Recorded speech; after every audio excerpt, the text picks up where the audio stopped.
Hai semua, bersama Oma Belajar Solution, solusi mudah belajar di rumah. Jangan lupa like dan subscribe agar kalian mendapatkan video menarik lainnya dari Oma Belajar Solution. Hidupkan lonceng notifikasinya ya. Oke semua, yang pertama saya akan membahas materi tentang himpunan kosong.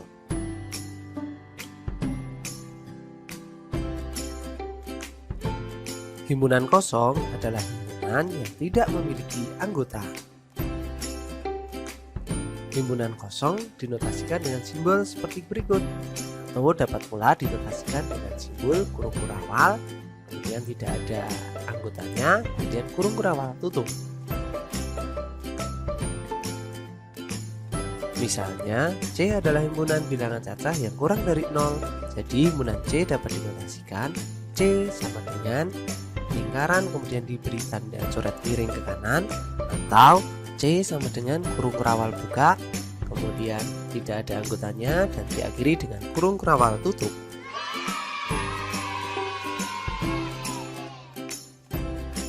Berbeda dengan himpunan kosong, himpunan 0 adalah himpunan yang anggotanya hanya satu unsur, yaitu 0 saja.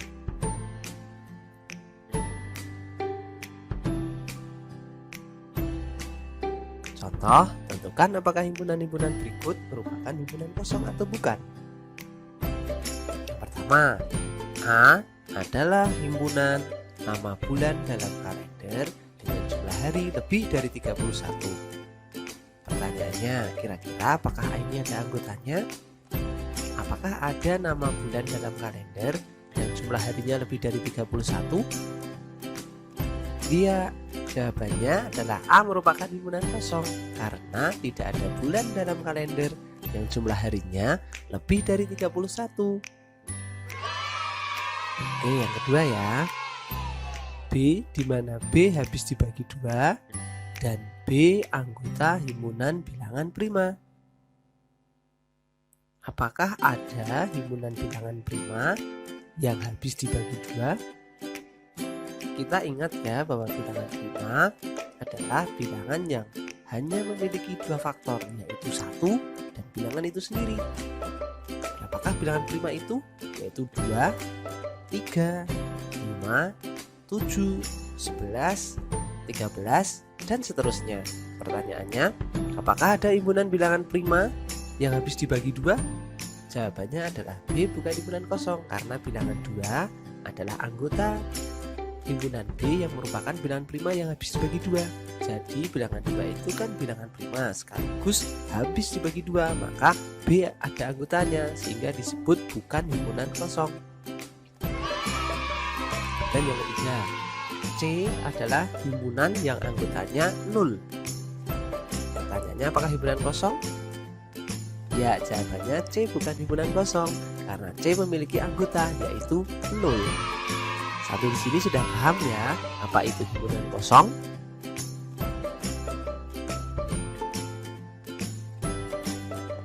Baik, yang kedua yaitu himpunan semesta. Pernahkah kalian mendengar kata semesta? Semesta artinya sangat luas sekali. Jadi di sini juga himpunan semesta itu akan kita pelajari. Apa itu himpunan semesta? Himpunan semesta adalah himpunan yang memuat semua anggota himpunan yang sedang dibicarakan. Himpunan semesta biasanya dilambangkan dengan huruf S besar.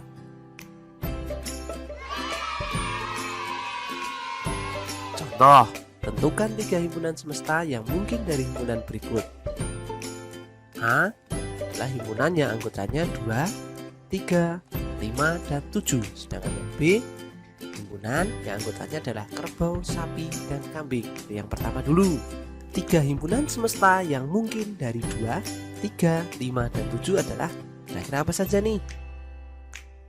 Kita ingat ya, himpunan semesta adalah himpunan yang memuat semua anggota himpunan yang sedang dibicarakan. Jadi yang pertama, himpunan yang mungkin dari 2, 3, 5, dan 7 adalah himpunan bilangan prima. Kemudian yang kedua yaitu himpunan bilangan asli. Apakah 2, 3, 5, dan 7 masuk dalam himpunan bilangan asli? Ya, masuk karena bilangan asli itu anggotanya adalah 1, 2, 3, 4, 5, 6, 7 dan seterusnya. Jadi bilangan asli itu mengcover anggota-anggota dari himpunan yang anggotanya 2, 3, 5, dan 7. Dan yang berikutnya, himpunan bilangan cacah. Apakah 2, 3, 5, dan 7 masuk dalam bilangan cacah? Ya, tidak sekali karena bilangan cacah dimulai dari 0, 1, 2, 3, 4, 5, 6, 7, 8, dan seterusnya. Maka 2, 3, 5, dan 7 tercover di dalam himpunan bilangan cacah. Sampai di sini sudah mulai paham ya. Kita lanjut untuk yang kedua, yaitu 3 himpunan semesta yang mungkin dari kerbau, sapi, dan kambing. Kira-kira himpunan apa yang memungkinkan untuk himpunan yang beranggotakan kerbau, sapi, dan kambing? Yang pertama, yaitu himpunan semesta yang mungkin adalah hewan berkaki 4. Apakah kerbau, sapi, dan kambing termasuk hewan berkaki 4? Iya, berarti himpunan hewan berkaki 4 dapat mengcover kerbau, sapi, dan kambing. Yang kedua, himpunan hewan pemakan tumbuhan. Apakah kumpulan atau himpunan hewan pemakan tumbuhan ada kerbau, sapi, dan kambing di dalamnya? Ya, tentunya ada. Jadi kerbau juga memakan tumbuhan, sapi juga makan tumbuhan, dan kambing juga makan tumbuhan. Artinya himpunan hewan pemakan tumbuhan dapat mengcover anggota dari kerbau, sapi, dan kambing. Dan yang ketiga, himpunan hewan yang melahirkan. Apakah kerbau melahirkan atau beranak? Iya, tepat sekali. Apakah sapi juga beranak atau melahirkan? Ya, dan kambing juga beranak atau melahirkan. Maka himpunan hewan-hewan yang melahirkan itu beberapanya adalah kerbau, sapi, dan kambing. Oke, sekarang sudah paham ya apa itu himpunan semesta. Dan yang ketiga adalah diagram Venn. Apa itu diagram Venn? Diagram Venn adalah suatu gambar yang digunakan untuk menyatakan suatu himpunan dalam himpunan semesta. Ketentuan di dalam membuat diagram Venn adalah sebagai berikut. Yang pertama, himpunan semesta S biasanya digambarkan dengan persegi panjang dan lambangnya S ditulis pada sudut kiri atas pada gambar persegi panjang. Kemudian yang kedua, setiap himpunan lain yang dibicarakan selain himpunan kosong digambarkan dengan lingkaran atau kurva tertutup. Dan yang ketiga, setiap anggota ditunjukkan dengan noktah atau titik dan anggota himpunan ditulis di samping noktah tersebut. Kita langsung ke contoh ya. Gambarlah himpunan berikut dalam bentuk diagram Venn. Untuk semestanya adalah 1, 2, 3, 4, 5, 6, 7, 8, 9, dan 10. Sedangkan himpunan P itu anggotanya adalah 1, 2, 3, dan 5.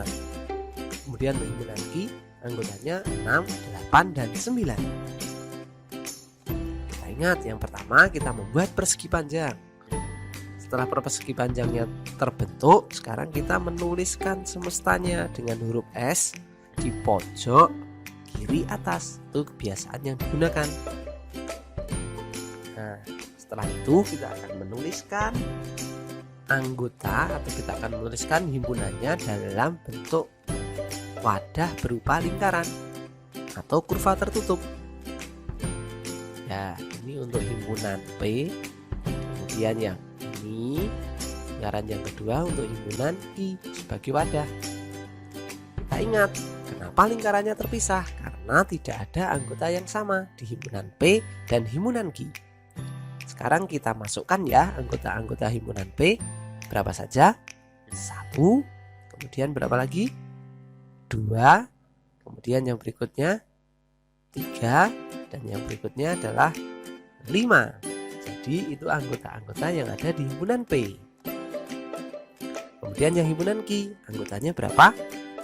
6, 8, dan 9. Nah, Karena ada anggota dari semesta yang tidak masuk di himpunan P maupun tidak masuk di himpunan Q, maka kita akan tuliskan. Kita cek dulu ya di semestanya apakah 1 sudah ada. Sudah, yaitu masuk di himpunan P. Kemudian 2, apakah sudah ada? Sudah ada, masuk di himpunan P. Jadi kita perhatikan ke himpunan semestanya. Sekali lagi perhatikan di himpunan semesta. Kita ke anggota yang berikutnya, yaitu 3. Apakah 3 sudah ada? Ya, 3 dari semesta itu sudah masuk di himpunan P. Kemudian 4, apakah 4 sudah ada? Di P tidak ada 4, di Q juga tidak ada 4. Maka 4 kita akan tuliskan di luar. Kemudian apakah 5 dari himpunan semesta sudah ada di P atau Q? Ya, sudah ada di P, yaitu 5 sudah ada di P. Maka tidak perlu kita tuliskan di luar. Kemudian apakah 6 sudah ada? 6 sudah ada di Q. Kemudian yang berikutnya adalah 7. Apakah 7 ada? Ya, 7 belum ada, maka kita akan tuliskan 7 di luar dari dua kurva tertutup tadi. Kemudian apakah 8 sudah ada? Ya, 8 sudah ada di Q, maka tidak perlu kita tuliskan. Apakah 9 sudah ada? Sudah ada. Kemudian di Q. Yang terakhir adalah 10. 10 belum ada, maka kita tuliskan di luar dua kurva tertutup dari huruf P dan Q. Untuk penulisannya itu bebas, yang penting di area persegi panjang, namun di luar kedua kurva tertutup dari himpunan tadi. Sampai di sini sudah bisa ya cara menggambarkan diagram Venn. Demikian materi pembahasan pada video kali ini. Terima kasih telah menyaksikan videonya. Jangan lupa like, subscribe, serta bunyikan lonceng notifikasinya agar kalian memperoleh video menarik lainnya dari channel Omah Belajar Solution. Solusi mudah belajar di rumah.